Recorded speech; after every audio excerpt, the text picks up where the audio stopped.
Hey guys, you're watching the Best Practices Show, where we take a look at the best business practices from the best practices all across the country. And as you're trying to make sense of the digital marketing landscape, some of us don't know where to start. So I've got the guy who wrote the book on dental marketing to give us the real story behind making sense of this entire landscape. Fred Joyal, do not miss this. Do me a favor, grab a pen and hit the share button. We'll see you in a second.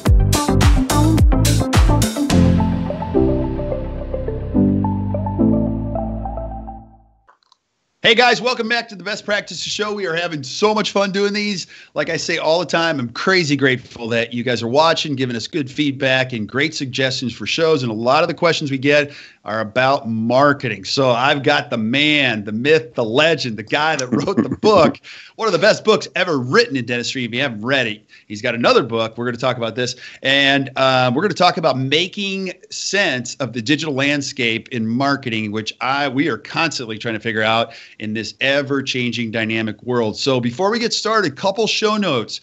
We are shooting this live on Facebook right now. So if you're watching this and you have a question, please add it to the feed and I'll ask Fred the man himself and we'll get the answer directly from the top. Also, if you're watching this later on, you know, as we're watching the metrics and people are watching this at all times of the day, even really late in the evening, add your question to the feed. And again, make sure that we get you the right answer because we want to make sure you're getting the most out of all of these as we go into this. Now, my guest today, now, if you don't know him, I don't know where you've been, but there are so many voices in marketing and he has been around for a very long time, actually created a company called 1-800-Dentist and also wrote a book called It All Starts With Marketing, which is absolutely essential to read if you're going to start a dental practice or even be a dentist. It's really one of the best books ever written about how to create a practice and do it the right way. And you debunk a lot of myths in there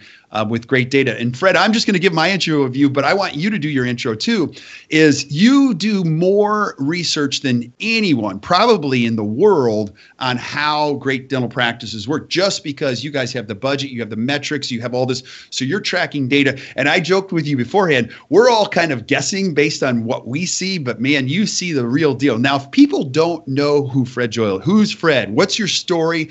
How'd you know, because some people might know you, but some people might not. Who's Fred? That's the reality, is they either heard of me, or they haven't heard of me, Kirk. So I started 1-800-Dentist 31 years ago, which is a referral service for dentists. We run advertising. People call our call center. We match them with dentists that are listed as members in our service that we have tons of information on. And, you know, for many, many years, we were in television, the world, promoting ourselves. We spend about $25 million a year in advertising. And, you know, when we're handling millions of contacts over the course of the year that come through us online, that come through us through the call center, this is where the learning has come, as well as the thousands of members that I've interacted with and seen what works with them and have learned from them what gets people from being a referral to a patient. That's the big transition, and how this whole world is morphed. You know, I've written Everything is Marketing was my first book, which really said you have to be thinking about marketing from a standpoint of everything that you do in your practice, that everything that they experience in the practice either increases or decreases case acceptance. And this is what I was lecturing on for years, wrote the book on it, revised it 4 or 5 times because the online world keeps changing, which is really our theme today, right? Is the online world is a moving target and you blink and it's all the way over there. And so we've had to adopt as a business all different approaches to consumer marketing, and the landscape has changed completely. So I wrote a second book called Becoming Remarkable, which is going to be a lot of what we focus on today, is that when I say remarkable, I mean it literally. I mean, people are remarking with their thumbs about the experience of being your patient.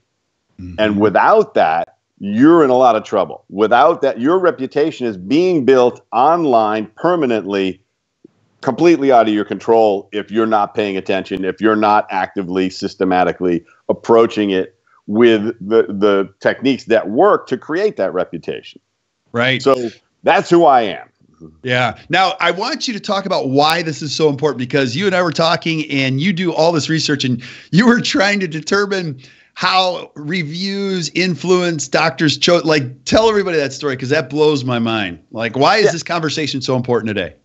So for many, many years, we ran a live call center, and that was exclusively how people found a dentist through us. They would talk to an operator and we would match them. Now, of course, you go into the digital world, the website became more and more of a place where they would at least start their search, and then maybe we would talk to them at some point in the conversation.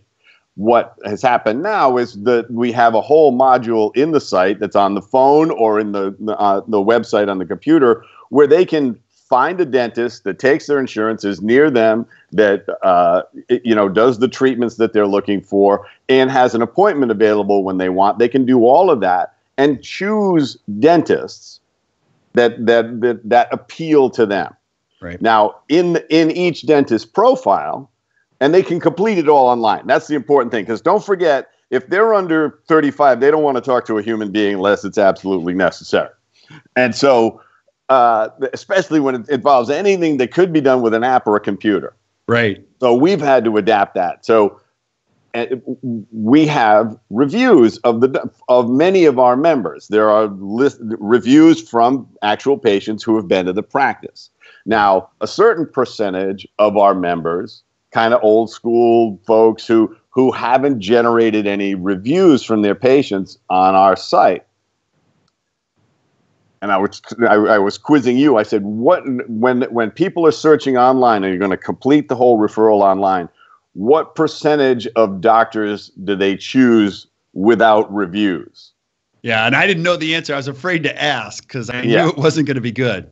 It's zero.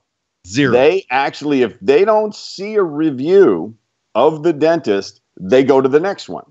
And this is what they're doing all over the digital world, because online reviews about everything have become, and checking them have become, normal behavior for people. And this has been happening for a while. Amazon really started it with books, and they put real reviews up, and the publishers went nuts. If you remember, they were like, "You can't put negative reviews up of our books. It will destroy the whole business." And it didn't. What it did is it gave authentic reviews for people to read about the book and make a decision for themselves. So they learn to do that. Then TripAdvisor comes along and Yelp comes along. And now there's a whole bunch of people, if they eat out, they check Yelp before they decide where to eat. Yeah. Especially if they go to a new town. Now, this is so funny too, because whenever I go on vacation, TripAdvisor is like because it doesn't lie. It doesn't lie. The number one restaurant in any town you go, okay, that was amazing. Now, the other thing, I want you to speak to this because the choosing factor is important. I hear this from restorative dentists all the time. They're like, man, it is crazy how different it is. I used to get so many patients just from referrals. And now I got to tell you, it's like half and half, and almost there are months where it's reviews. And I'm like, this is weird. So it's the online review world has shifted word of mouth to word of thumb, is what I call it. Because even if you say to your coworker, "Who's your dentist? I'm looking for a dentist." He says, Abe Jackson in Tallahassee. He says, "Great. What does he do?" He goes online and he looks up the dentist. He doesn't take your word for it anymore. Right. So that's a big difference. And he'll look at the website. He may go look at a Yelp review. That's the starting point, word of mouth, a lot of times, and that's what the doctors sometimes they're missing. Is that these decisions are made because it's so easy to check your website, to check your review site, and check social media. We're going to talk about Facebook too, because that's become more and more important. The trust that people have in Facebook is 3 times the trust that they have in Yelp. Really? Okay. Yes. They and why trust is the that? recommendation because it's their friends. And they're 5,000 friends. Okay. Right. And Yelp is anonymous. So there's an automatic lowering of the credibility of that person and the trust you have because it's an anonymous person who could be a crackpot. And some of them actually, fortunately for dentists, some of them actually write crackpot reviews, right? So that you go, well, this person's a lunatic, right? This like he doesn't actually want to take care of his teeth, or he wants free dentistry, and he wants it to magically happen in an hour and a half. And so that person doesn't give a valid review, but so the patient who's reading about it just goes, yeah, forget that. And when they read an intelligent review about the experience of the practice, that's what they lend credibility to.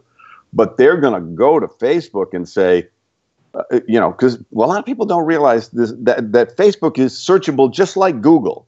That little search box at the top, you put anything you want in there. Dentist 90210, boom, you're going to get results. You're going to get pages of dentists, and you're going to be able to see their patient's experience. And you're going to see videos they have, and you're going to see, it's just like a website, the Facebook page. It's virtually no difference, except the content is created by the consumer rather than the dentist who built the website. That's a big difference. And it's why it has so much credibility. And let's not forget how much people use Facebook, okay? Because you're going to say, you're going to meet dentists who've heard this rumor that Facebook is dead, right? It's over. People are on Snapchat now. It's like, this is how dead Facebook is. 66% of the 1.5 billion users go every day to Facebook. One out of every 5 minutes online is on Facebook. Wow. That's how dead Facebook is. Okay. I hope I die like that. May my business go down like Facebook is going down. You know, I mean, that's the thing. That, they may be on, if they're young enough and technically not a patient. Now, as an aside, if you're an ortho, you got to be on Instagram. You might have to do some Snapchat because your target is 13 to 17. You're working in 12 to 17 even. They're putting that stuff up there. So that's almost a different category. But Instagram is owned by Facebook and feeds straight up to Facebook. So you can ride 2 logs down the same river in that case. Right. But thinking that Facebook isn't the medium, and just let's contrast this with something else, because people go, well, what about LinkedIn? It's like the average LinkedIn user. You know how often they go? Oh, once a month. Once a month. Once a month. Wow. Yeah. That's a big difference from 1 out of every 5 minutes online.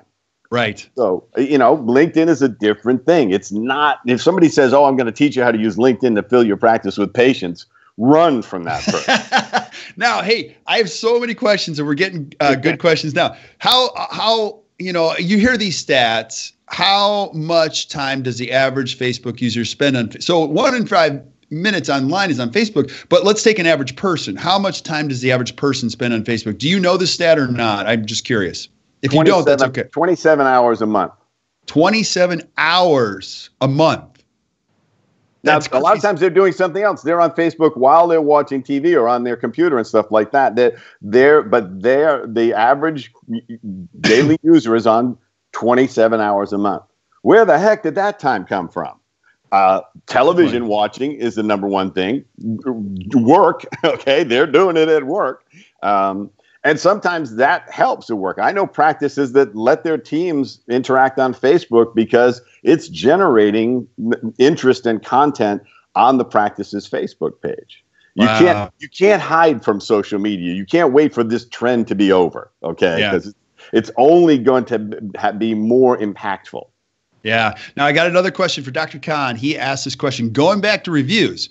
Beyond asking a patient for a review, how do you motivate patients to submit reviews?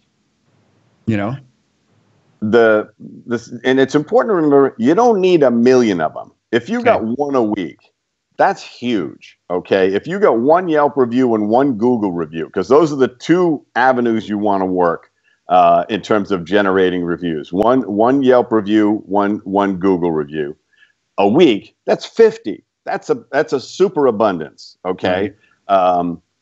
And they're never gonna go away. They're gonna keep adding up. And remind me of an interesting new behavior about reviews and star ratings and stuff like that. I want to mention that. But the most effective way, and Yelp tries to discourage this, and I don't care, is they don't want you to email your patients and say, please do a review of us. Do it anyway. Okay. Because the patient is a lot of times just can't remember to do it. But if you make it easy, this is life, right? The easier you make it, the more people are going to do it. If you email them, and there's tons of software. I have Patient Activator, there's RevenueWell, Solution Reach, Demand Force. All of these patient communication softwares allow you to email your patients, and with a little button in it, a little click that they go, and it goes straight into the Google or Yelp profile. Right. That's what you're going to do. You're going to email, and it's not, don't email all your patients in one day. This is part of the social media person's job in the office is to send out 30 or 40 of those a week. That's awesome. So people who have Gmail addresses generally are who you're going to send and ask for a Google review. Right. And other people you're going to ask for Yelp review. And then some of them are going to do it. Now, that stat that I wanted to point out to you, how important it is to have more than a few reviews, is the latest behavior with consumers, particularly on Google, is when the search page comes up, the search results are there. Google shows their star rating and how many reviews. Okay. If people see 5 stars and 2 reviews, they don't click. Okay. If they see 4 stars or 4.5 stars and 120 reviews, now they'll click. They won't even read any of the reviews. They're going by, oh, this is a lot of reviews. That's a decent rating. That's all I need to know. I'm clicking here, because they're trying to make a choice from a page of 7 or 8 or 10 options. Mm-hmm. So that alone is having a certain number of reviews and high ratings. Okay, you don't want if you're a 3 or below, you're out. That's people go 4 and 5 stars. That's the simple guideline now. Restaurants, right. Everything, Well, you say that with Open Table, anybody that has over 1,000 reviews and it's consistently 4.5, that's spot on. But 2 reviews, you're like, come on, like, how long have you been in business? Mom and Dad wrote those, right? And that was it. They couldn't get their brother to do it. Okay, right. Well, you've seen this though, and they're really cracking down on fake reviews on every platform, including like even podcasts or products. When it's a dummy review, you're like, there's no insight. It's just product was excellent! Exclamation point. Right. It's fully generic, right? It has actually no specifics in it. Right. It's pretty wild. I mean, there's companies that are paying people in the Ukraine to do reviews for them, by the thousands, because they want the numbers. But, Yelp and Google are smart enough to filter those out. So. Right. Now, you watch all these too. Now, how important is the ask before the send of the review? Because I've heard this from many people. You have to tell people that you're going to send them something via text or email. I heard it increases the effectiveness of the actual review. Is that true? Absolutely. Yeah. Okay. Because what you're going to do is say, we'd love it if you do a review for us. If you've had a great experience, we'd love it if you did a review on Google or Yelp for us. We're going to send you an email, and you can choose which one you want to click on and do it on. But don't worry, you don't have to do it now, but we'd love you to click on it. Now, if you want to do a little Facebook video, we're happy to do that right now. Okay. That's awesome. That's another thing you want to, and some people are going to go, hell yeah, let's do that. That'll be easier. I don't like to type anyway. Now I'm going to go back to what you said earlier, under 35, they don't want to talk to anybody.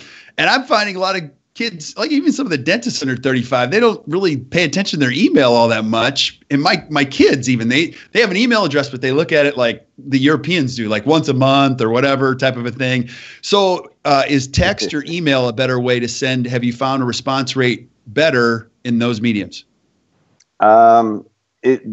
The thing about sending a text request is it's harder to put all of the information in. You can do it. It's one way to do it because you can put a link, but now you're asking them to do the whole review on their phone, which they may do. And the younger they are, the more likely they are to do it. But email is, again, it's a percentage game. This is always hard for dentists to grasp. It's like they'll say, well, I hate that. I never open my email. I delete those. It's like, don't go by you. Okay. Right. We need 1 out of 50 people to do this.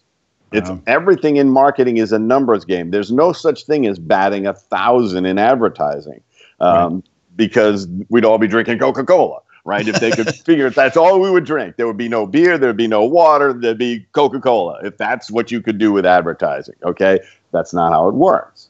Right. So you're just trying to get a sufficient response from a large number. Yeah. Now, I want you to talk a little bit more about that, because when you're decoding the digital landscape of marketing, like you're trying to figure this out even for your own business. You know, Facebook is changing the algorithms. You guys are going all chips in or big chips in YouTube. Can you tell us what because you're thinking about this not only for your business, but for dentists too. So give us some insight on that. Well, we've moved completely away from television as our primary source of referrals because nobody watches in real time anymore. I mean, that's a gross generalization, but it's you can watch the decline. They either fast forward through commercials or they're watching it on Netflix or something like that without commercials. But we have, if you're not on a sporting event, they'll watch sports live because they don't want to see they're not going to watch it later after the game's over, right? Right. So if you're selling beer and Doritos and cars and fast food, you're fine. Or Viagra. Events. Yeah. And then the older generation, much older, over 60, is watching the evening news, and that's where they get the Viagra and every did you just wet your pants? Here, we've got a drug for you. I mean, it's like that's an endless stream of that stuff. You said stream, I said I actually defaulted to that word, but that's how that medium's changed. So we've moved a massive amount of money online. We spend almost $500,000 a month on Facebook. We spend even more than that on Google. Wow. Okay. And we have several other channels that we're using, and we're refining YouTube as the new commercial channel in that you can create a TV commercial that you stick in front of a video that people watch. And people say, yeah, well, I click on those. I get rid of those after 5 seconds. And I go, great. I only want the people who are interested. That's the beauty of it. Is you make the first 5 seconds interesting to those people who are interested. If I say, if you don't have a dentist and you're thinking that you need one, I've said that in less than 5 seconds. That's the only person I need to watch the rest of it. Right. Let the other guys click, okay? Because then Google doesn't charge me. Right. So it's become this brilliant new medium that we are learning to master because, Google just passed a billion videos watched a day. Wow. That's worldwide, okay? But that's what people are doing. They watch videos. Yeah. They are 10 times more likely to watch a video than read long content on a website. Very important to understand that. Yeah, and do you think it's going to replace TV altogether in some respects? I think that streaming television is going to replace network television over time.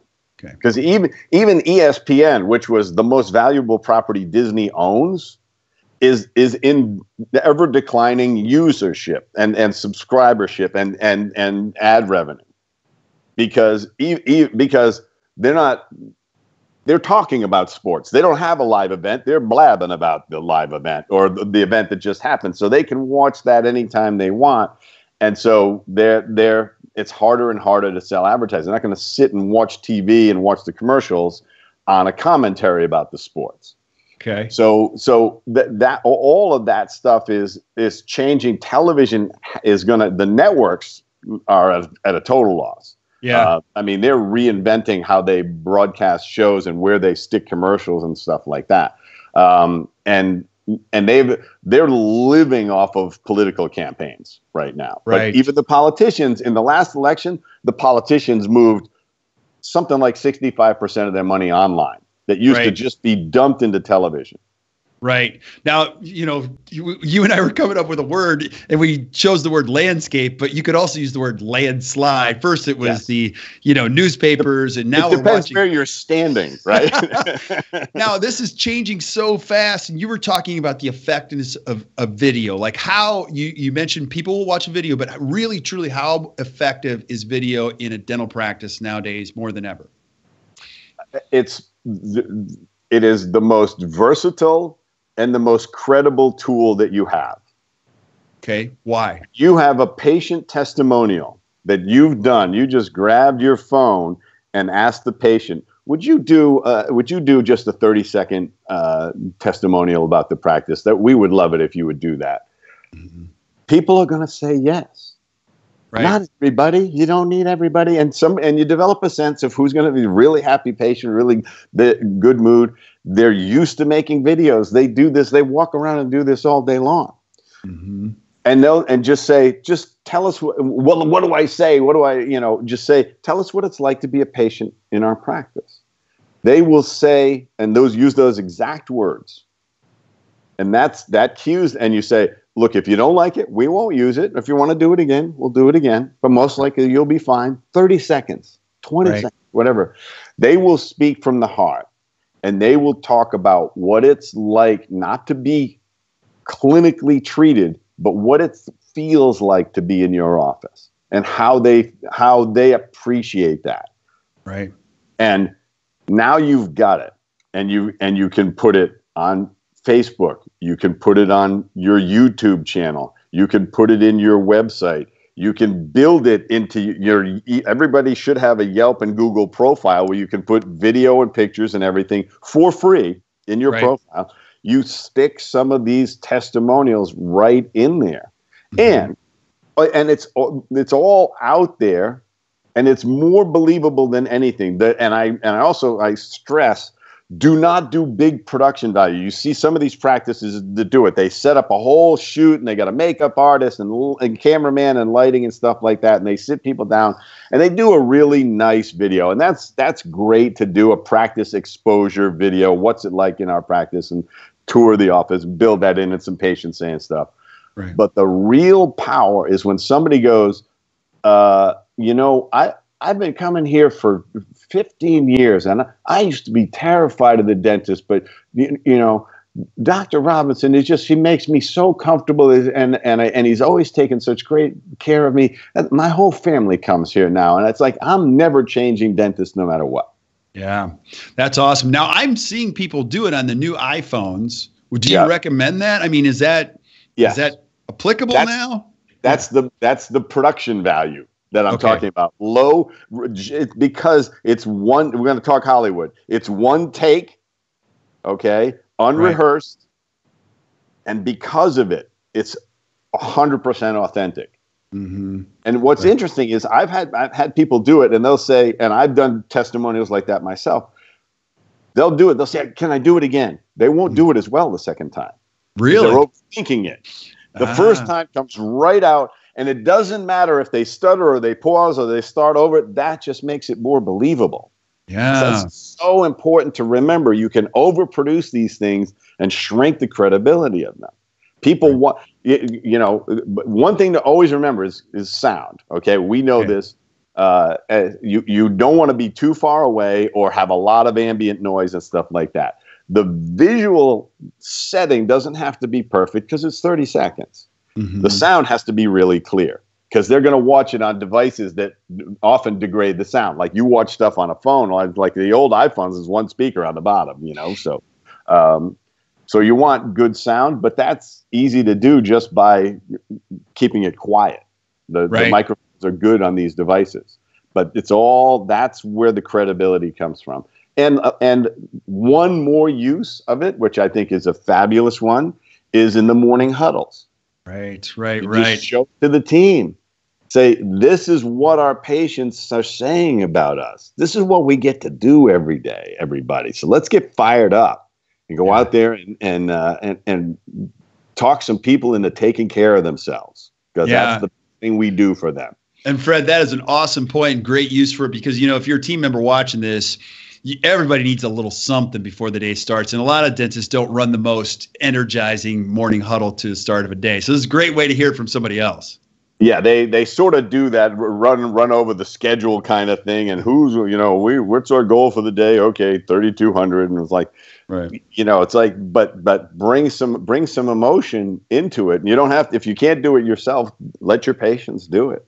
Yeah. And it is very, the number one thing. This is my sidebar on team building, but I tell myself this, and I tell everybody that works in my office, the most underutilized tool we have in management and team building and motivation is appreciation. Right. We don't express it enough. Mm-hmm. None of us do it. We all think, well, they should be happy to have a job, and they all should, I give them a great place to work. And it's like, right. No, how about saying, that was great. What you just said to that patient, that was fantastic. Or you guys really pulled together today. We were in chaos, and by the end of the day, bam, we hit our goal, and everything synced up, and we plugged 3 holes, and the two emergencies got dealt with. You guys are amazing. Yeah, amen, buddy. According to the U.S. Department of Labor and Statistics, the number one reason Americans quit their jobs, they don't feel appreciated. Yeah. Yeah.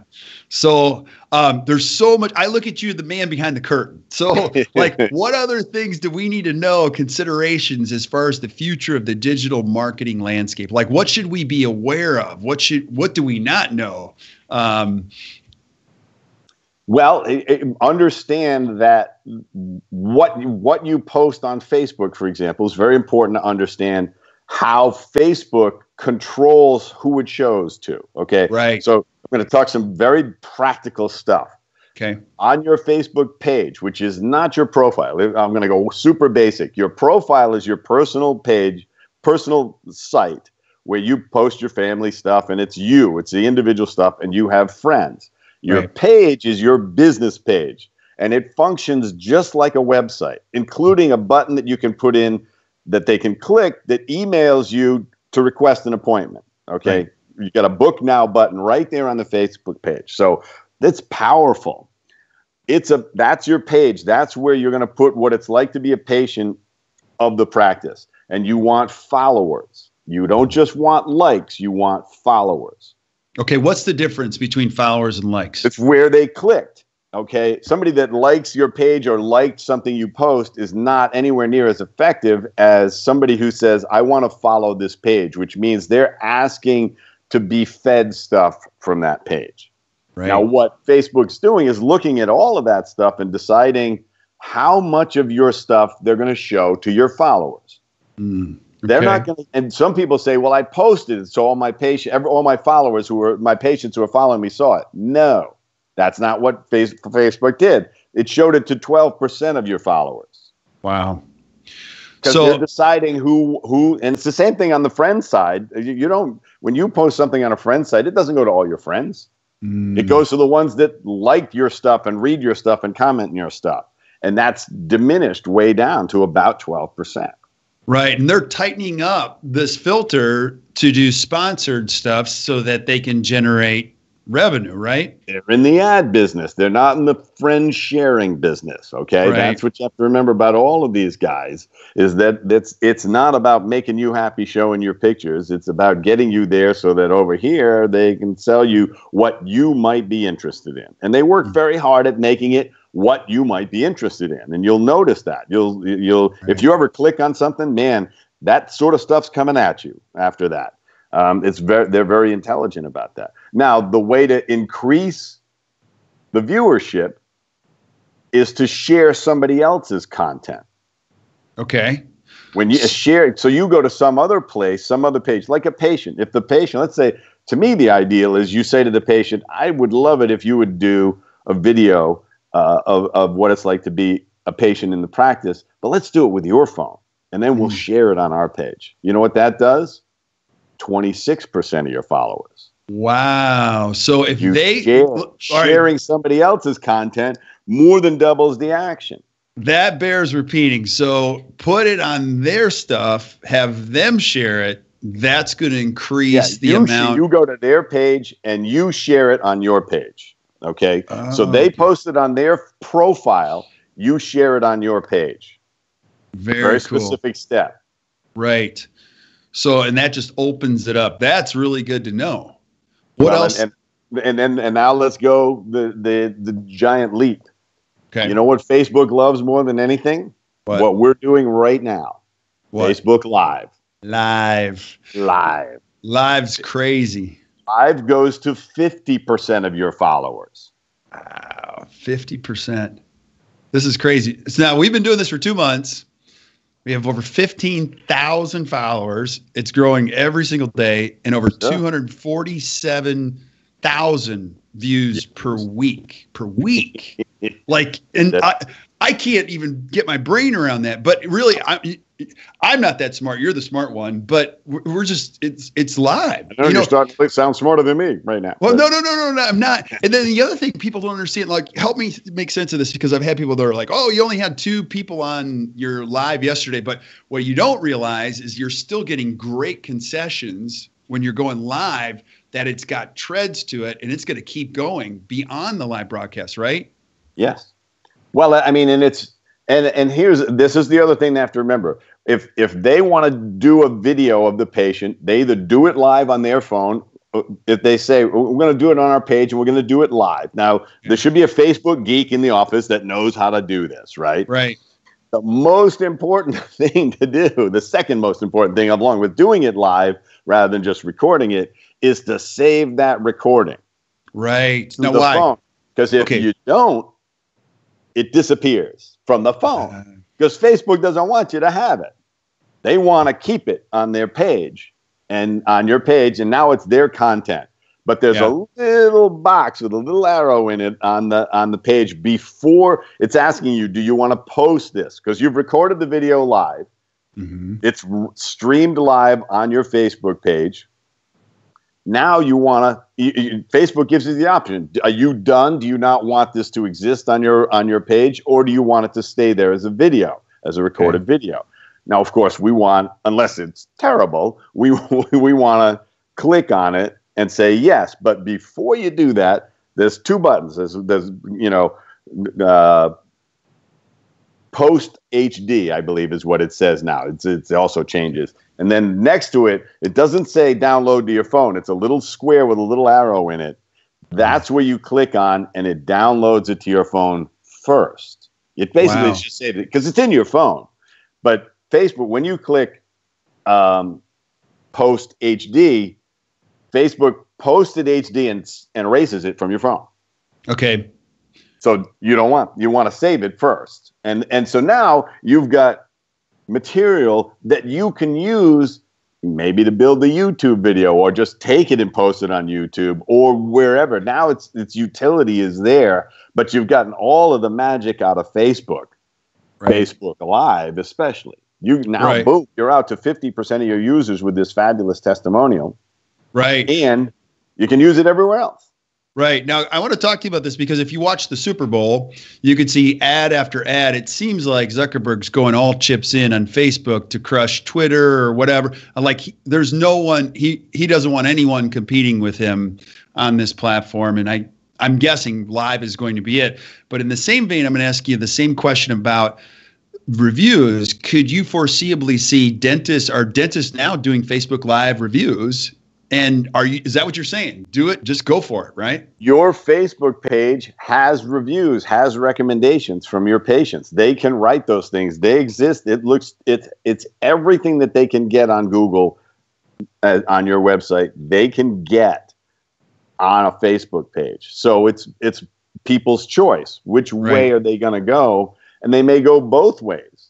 But yes, Facebook, the reason the algorithm favors live video is to crush YouTube.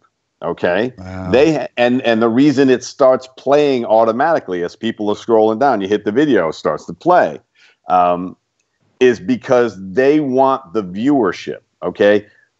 Facebook, in the matter of a year and a half, had the top 10 most viewed videos.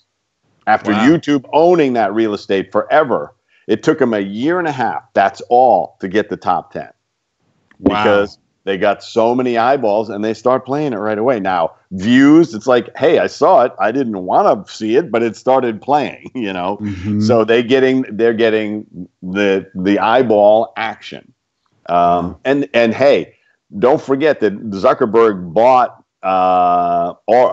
Oculus, which is the 3D glasses. Okay. Oh, really? The virtual reality glasses company. They bought that. He's going all the way into virtual reality with Facebook before it's over. So we're going to be able to watch with 3D glasses stuff on Facebook. Is that what you're thinking? Eventually, people will have these glasses that they wear all the time that they turn off and on. It's going to be terrible for the LASIK eye surgery business because everybody will be wearing glasses no matter what.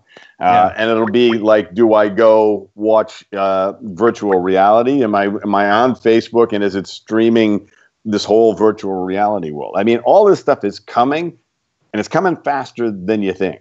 I mean, there's already in LA here, they've got these virtual reality gaming facilities that are just, it's unbelievable what happens. You darn near have a heart attack in the places. They get zombies coming at you, and, you know, people in there are screaming and jumping around, and that, you know, who are experiencing it because it's real. It's real in 3 dimensions. It's coming right at you. Yeah. Now you're blowing my mind too, because we were talking about this. The digital workflow is a really hot phrase to use.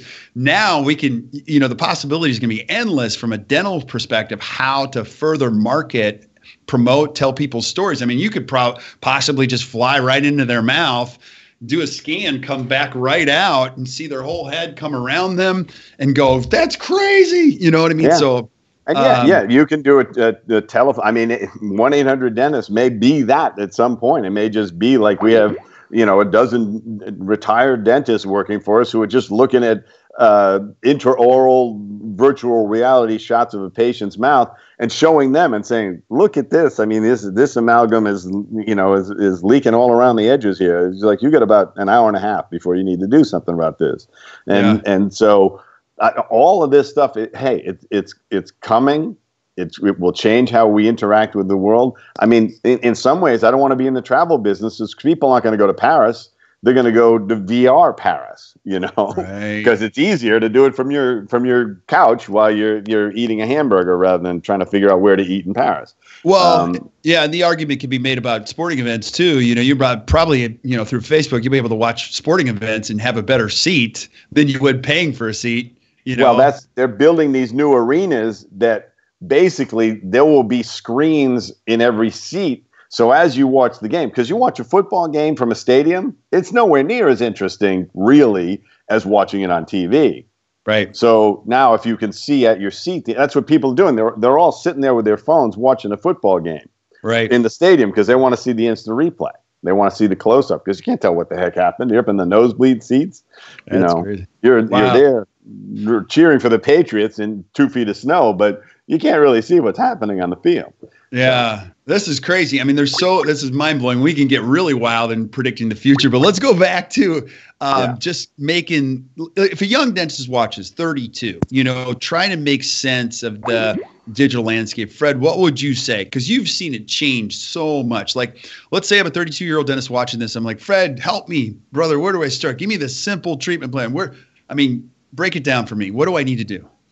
Well, the 32-year-old dentist already understands social media. So you have to create it starts with, okay, beyond the digital media, you have to start with the experience of being a patient in the practice. So what is that environment of your practice like? What is what is it? What do they see, touch, taste, hear, and smell? All of that matters. Goes right back to my first book. It's like that's the baseline because that's what we react to. Okay.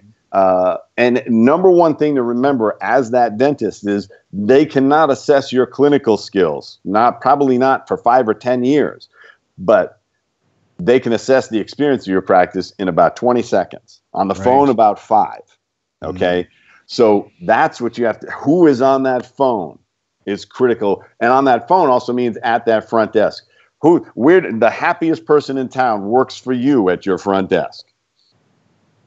And that is so true. Yeah. And then what is the attitude of the staff? How positive are they? Is it fun to be in that practice? It right. should. Now you and I talk about this all the time, but some people that were watching this might not know how important what that first element you just said. I say this, I know you've said this, the most important piece of equipment in your entire office is the telephone. But give us some perspective on that, because people talk about it. There are entire companies built on increasing your effectiveness on the telephone. So how important is this first element you gave us? I mean, it's really the term I always use is it's the aorta of the practice. Okay. And it's many practices have it fully clamped off. There's somebody, they're over screening on the phone. They're like getting to the money. They're getting to the insurance before they even know the person's name practically.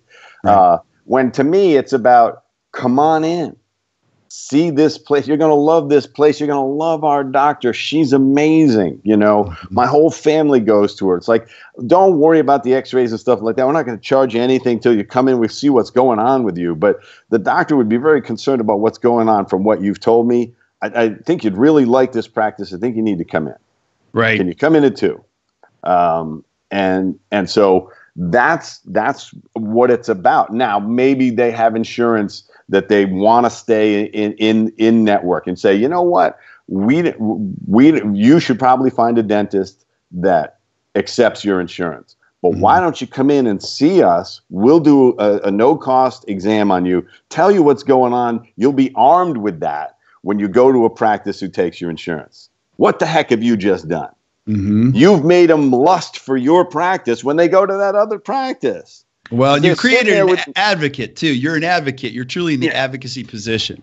And someday their insurance is going to change, or they're going to get dropped or whatever, and they're going to go, great, now I'm going to her. Right. It's a long game. Play the long game, but exposure to the practice, that's marketing. Okay, so you have to create that experience, and everything matters. Everything they experience in that practice increases or decreases case acceptance. Nothing is neutral. And it's about case acceptance for that patient's benefit, because there is no clinical advantage to putting off dentistry. I have never heard one. I've seen many dentists and many hygienists put it off, but there is no clinical advantage to it. Right. And so what you're trying to do is create something that facilitates acceptance of a treatment that is going to make their life better, make their health better. And it's all about the experience of the practice. Yeah. And so once you create that, now that's going to get transmitted to the digital world. People are going to write about it. They're going to remark about it. That's what becoming remarkable is about. It's a remarkable practice that you have because they won't be able to resist posting something about the practice. And so that young dentist has to build that experience, and then build, and then also he has to, or she has to be physically out in the community going, I'm a dentist. Hey, here's my Facebook page. Let's hook up here. And, and it's still the human interaction. Hey, I believe that all of this digital social media stuff is going to make human interaction even more precious to people because they're depriving themselves of it. They sit at a dinner table with all their phones out now. They all had dinner hypothetically together, but the kids are interacting with something else, and the youngest one's playing a game, and the parents are, checking their Facebook page. I mean, eventually we will have it won't be a backlash, but it'll be a need for real human interaction. So he or she has to get out into the community, go to the businesses and say, look, I'm a new dentist in this area. I've got a terrific practice. I'd love to do a lunch and learn with your team and just answer all their questions about dentistry.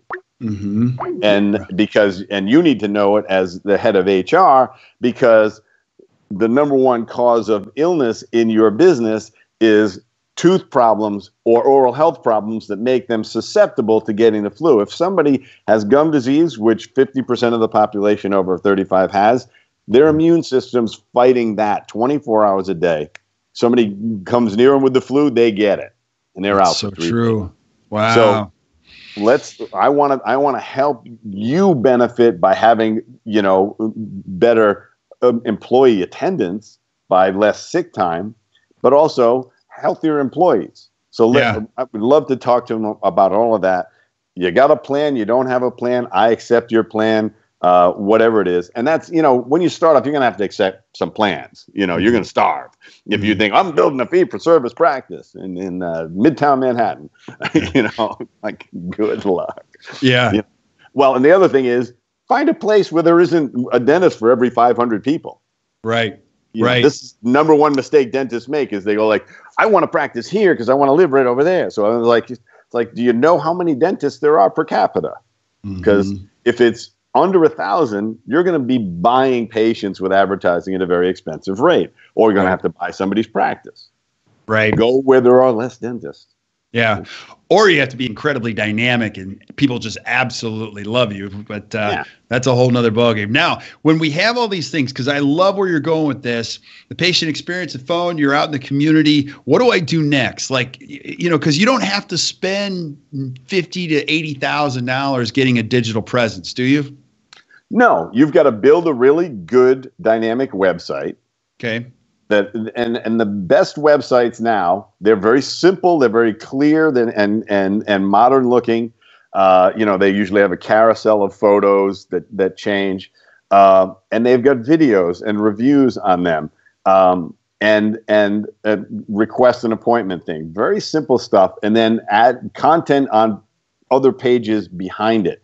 But the word dynamic means something very specific in a website world, in that you can change content yourself. You remember when we were all building websites 5-10 years ago, like, you want to change a word, you had to find your webmaster, okay? Right. And get him out of bed and get him to rewrite the whole dang code.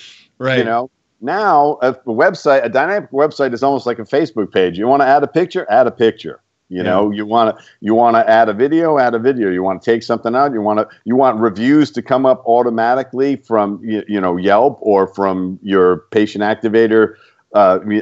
Patients goes right up automatically, and you've got streaming reviews. All of that is Google juice, right? Google, it's SEO. Okay, how do I get good SEO? Ever changing content, right? And it's not link backs and all of that stuff. It's like good, relevant, ever-changing content. Yeah, absolutely. Things that you can change yourself. So once you have the website, is the next effort would you pour it all into Facebook? Would that be your second tier of your energy? Now it comes down to, Facebook it fluctuates so much in terms of your ability to get results that I probably wouldn't go there first. I would probably go to Google AdWords or possibly advertise on Yelp. I mean, the reality is Yelp could potentially be a good source of patients, especially if you don't have a lot of reviews yet. If you pay Yelp, you're going to show up in a search. Okay. And they're going to promote you, and when somebody searches in your area or is even looking at another dentist in your area, and if that dentist is not paying Yelp, boom, you're showing up somewhere. When right. Somebody's, when you have go to a dentist page who's not paying to advertise on Yelp, 13 other dentist ads appear on that very same page on Yelp. Right. So define that. What do you mean by pay Yelp? They have a monthly fee, like $300, $400, $500. And now if that gets you 2 or 3 patients a month, that's worth it. Okay. Right. A lot of guys go, well, that's a crazy amount of money. It's like, no, to me, a new patient over the life of the practice is worth between $10,000 and $50,000. Okay. Right. You approach any other business person and say, look, I'm going to give you $20,000 worth of business. You're going to have to pay $500 for that customer. They say, I will take 1 million. Okay, that's my order. You say that to a dentist, he goes, whoa, that's a lot of money for a new patient. I would never, that's crazy. $400, $500 for a new patient, that's insane. Yeah. Okay, but you get a new patient from advertising, Now that leads you to all of their friends, family, and coworkers. Right. Now and their whole social environment. Okay. Right. Because you give them a great experience. Now they don't just have friends, family, and coworkers. They have friends, family, and coworkers on Facebook. Mm-hmm. So, and on Instagram. So now you're connected. So right. Now you turn that, what seems like an expensive value, into a floodgate of potential patients over time. Okay. It's not instantaneous, but all viral growth is like this, right? Mm-hmm. It starts, right. It seems like nothing's happening, and all of a sudden away it goes. Mm-hmm. Because it's doubling. It's like bacteria. It's doubling every day. For a while, nothing's happening, and then all of a sudden you're really sick. I mean, it's very true. Yeah. It's the same thing. And so you gotta wait out the results, and know that it's building, and build the experience and attract those patients. You're going to have to buy some patients, for lack of a better word, one way or another, and that's going to be through 1-800-DENTIST. Because what we're doing is we're screening almost 80% of the people that contact us before we refer them to the practice. So they're a pretty good match by the time we pass them on. Right. They're still going to get, they're not all coming in. I mean, we have 2 guarantees at 800-DENTIST. We guarantee that you'll do at least 2 to 1 in your results in the first year with us. I think that's the way the guarantee reads right now, but it's something like that, where we guarantee results if you stay with us for a year. And I personally guarantee they're not all coming in. Okay. If I send you 100 people, they're not all coming. Right. They're human beings. I don't have a cattle prod. I just have a phone, that I can connect them to you. So they're not showing up for any number of reasons. And many of those reasons are in your control. You schedule them 2 weeks out, they're not coming. Right. Okay. You overscreen them on the phone about how they're going to pay before you get them in the office. They're less likely to come. I want people, I tell all of our doctors, get them in within 48 hours. Okay? Right. Now, talk about that, because that is a real statistic. It significantly drops off after 7, doesn't it? 7 days, but you know better than anyone. Well, it pitches off. I mean, you got a 48-hour window, and then the half-life begins. Okay, now the weekend doesn't count, but you got to get them in, and many of my members go, 48? I never go 48. I'm 24. It's like I can get them in today, and this is practice management theory that I put out there, but I also know dentists who do it. The dentist who says, I get a new patient from advertising, no connection to the practice, not word of mouth or anything like that. So no emotional connection whatsoever. They're coming in today. There isn't a practice in America that can't see a dentist today. I mean, I can't see a patient today. There isn't one that can't get them in, look in their mouth. Somebody does x-rays if you need them, and you find out what's going on. Somebody can talk. How many minutes of that dentist time do you need? 5, 7? Right. Now, you don't have to do a comprehensive exam. You just have to get them in and take a look. Yeah. And hey, look, if it's bad, you say, look, who wants to stay after 5? We got to take care of this guy. And you do it, and hey, patient for life now.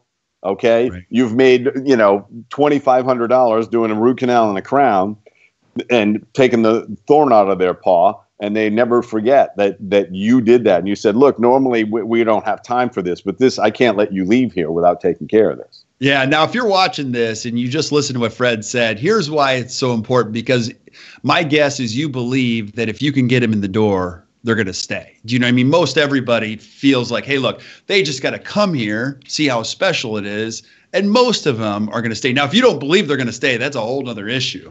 You got to fix that. Right. Yeah. Right. If you don't believe they're going to stay, or if you're right that they're not going to stay, if the reality is they don't stay, stop advertising. Right. You got to go back to square number 1 that you listed here. They're bouncing off the front door at that point. Yeah, my guess is your patient experience, which was number 1, is really poor, and you're already getting bad reviews. So So your word of mouth is not helping you at all, and so you're buying patients furiously because you're just hoping to produce on them, and you're going to try to produce on them the day they show up because they're not coming back. Right. Now in the digital landscape, so you said Google AdWords, maybe Yelp. What would be next? Where would I put my energy next? And they've built a website, and so then I would I probably I'm gonna look at 800 dentists. Okay. I may even test something like ZocDoc, because it's some of these things. My whole theory about them, it's like I do everything that works, okay, within a bandwidth. If you can get a patient between $200 and $500, if you can get somebody in the door and that's what it's costing you, right, do it all day long. And you know, if you're in Manhattan, if it's $700, it's worth it, because their usual and customary fees in Midtown Manhattan are, they're getting $1,500 for a crown, right. And some of them are getting $1,000 reimbursement, Yeah. But try stuff, give it enough time to see how it works and what it yields, and don't pull the plug. A lot of dentists give it a month and say, it didn't work. I mean, they do it with us. They do it with 800 dentists. They say, I didn't make enough money. It's like, it's the first month. I sent you like 7 people, 4 of them showed up, and you're not gonna break even today. But what are they going to spend? Who are they going to attract? If you're not going to build on that, that's why we want them to stay ideally for a year, because that's when, if they stay a year, I got them forever. Okay, right. Because now the ROI is there.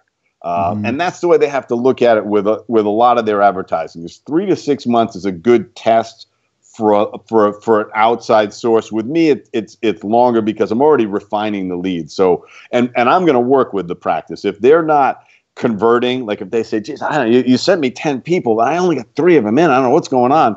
We said, look, we can start recording the calls.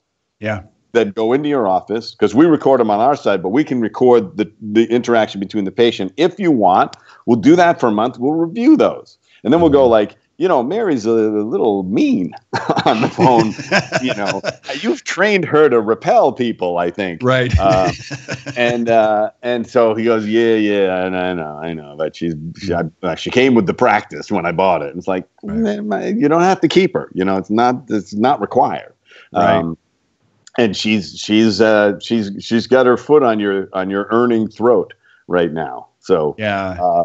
Or we just found out maybe there's something in the profile. They say, look, we didn't want any emergencies, and because we're worried about getting all emergencies. Say, no, we can limit the number of emergencies, but emergencies are good patients.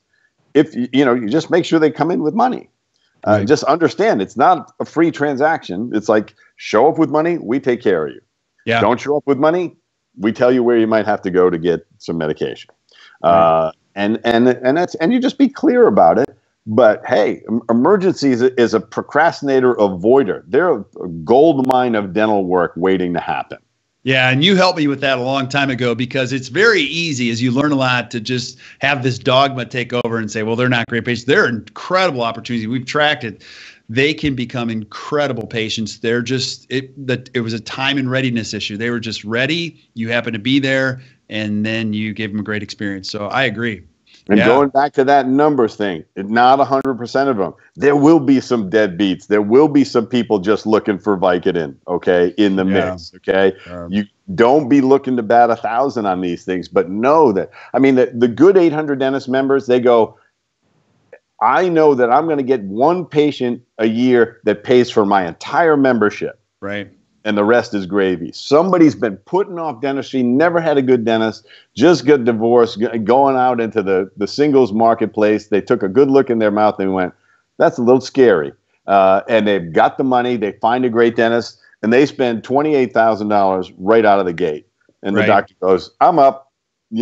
Okay, so everybody else is a bonus after that. So, because it's going to be, we call them whales. Every once in a while, you're going to catch a whale in this. Yeah. And we don't know who the heck it is. You can't tell over the phone. That's like the hardest thing to get across. It's like, you can't tell. Well, I don't know how much money they've saved for dentistry. I know how much. Nothing. Right. That's their reserve for dentistry. Goose egg. They're saving money for tattoos. They're not saving money for dentistry.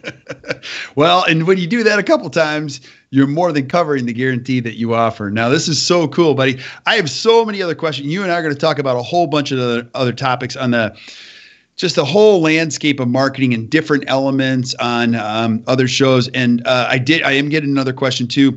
When it comes back to reviews, I think if you've listened to this whole thing, obviously you want to have a great digital footprint. You want to be putting out there, but really the fulcrum for all of it is going to come back to what a patient says, either on a video or in a text, as far as reviews goes. And our good friend Deepak asked this question: when asking a patient for reviews, many say, I'd love to, but what should I say? Any thoughts on how to put a little structure in the request so that patients have an idea what to write? Could you guide the patients on what to write a little bit more, or a system or something to give the team when a patient says, I'd love to, but what should I say? What should I write? What would you say to a patient? There's two answers to this, and there's one of them's a little trick actually. Okay. But the first answer, and just in terms of verbiage, is look, we're not. It's not important how we worked on you. Like what we did in your mouth so much is like how do you feel about coming here? Like, why would you recommend, if you were going to recommend us to somebody else, what would you say? Right. That's the simplest thing. Like, and it doesn't have to be much. You could just say, hey, the place is really clean. You can just suggest stuff. The doctor's really sweet. My hygienist is wonderful. I trust her completely. You can just say stuff like that. And they go, yeah, I would say all that. It's good. Load their lips is the basic recommendation. What would you like them to say? What 2 or 3 things would you like them to say about your practice? Right. My whole family comes here, if that's true. Don't forget to say that, because your whole, your cousins are even in this place. Or when I got implants, that was I had no idea the difference it would make in my life. It's like, and that's the question too. Have we made a difference in your life? Tell us how. Love that. Yeah. That is a great answer, buddy. Yeah. That's awesome. Now you're going to see, if you haven't read Fred's first book, you got to read it. Now your second book, even better too, because it's really, the title is a great title, because it's not really about how to be extraordinary. It's worth making a remark, which is really the essence. And it is so well done, buddy. So, and you're going to see Fred's a great, great writer. It'll speak to exactly what you're experiencing in your practice. This is so good, buddy. Now, if people want to get a hold of you, because they always do, they've always got questions. How can someone get a hold of you? Because I want you to talk about your Go Ask Fred, because you have an amazing blog. You guys do webinars on there. You're always pumping out great information. Tell us about that. And then how can I contact you directly?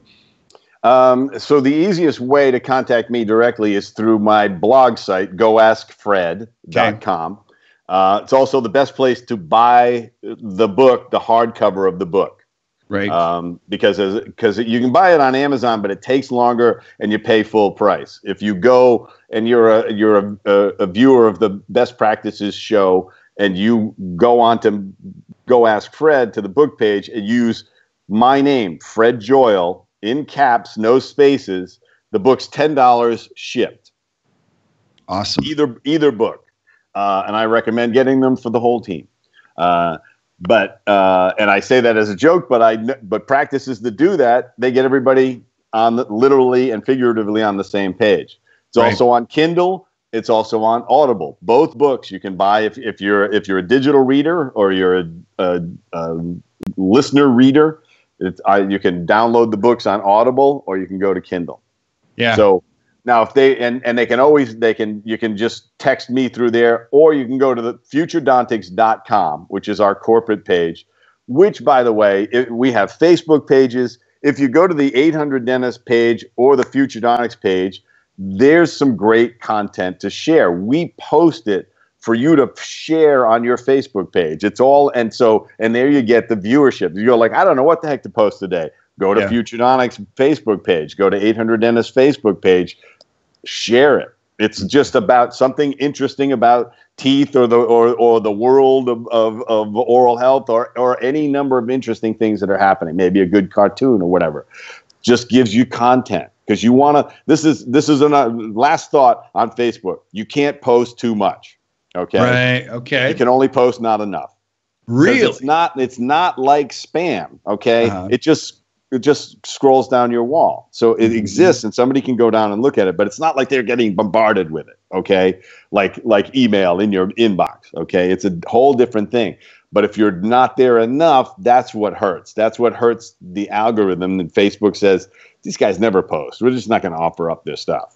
Yeah. So you and I could do 30 shows a month like this, because I know you could talk and you could bring that much value for each one of those, and it wouldn't be too much. People might just get tired of us talking, but but you're right. That's so true that you say that. There's never too much content.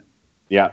Yeah. And use it in different places. You know, that's the always know that there are places to move it around. Like I said, in your Google and your Yelp profile, you can put videos in there. You should have a fully fleshed out everything possible that you could put in there. You Google and Yelp profile, do it, because it's free and it's searchable. It comes up in your SEO. The richer those profiles are, the better. So that's important to do too. So. Yeah, that is awesome, buddy. I'm crazy grateful. Now, if you're watching this, you've got questions, add the questions. Also, I'm going to have Fred back for a whole bunch of other topics. Tell us what you want Fred to talk about, because he'll talk about anything, gives us great details, great stats, great advice, great everything. And I'm just going to say it again, you got to get his books. They're just fantastic. So, buddy, thank you so much. Now, stay on for a second here. We're just going to say goodbye to everybody else. I want to just chat with you about a whole bunch of other stuff. But bye, everybody. Thanks for listening. Yeah, if you're watching this show, thank you so much for watching. We're crazy grateful. And again, growing every single day. And if you enjoyed today's show, which I hope you did, do me a favor. Just like Fred said, hit the share button and we'll be extra grateful. Share this with your friends and give us great suggestions for shows you want to see. And until we see you next time, keep watching the Best Practices Show. You guys have a great rest of your day.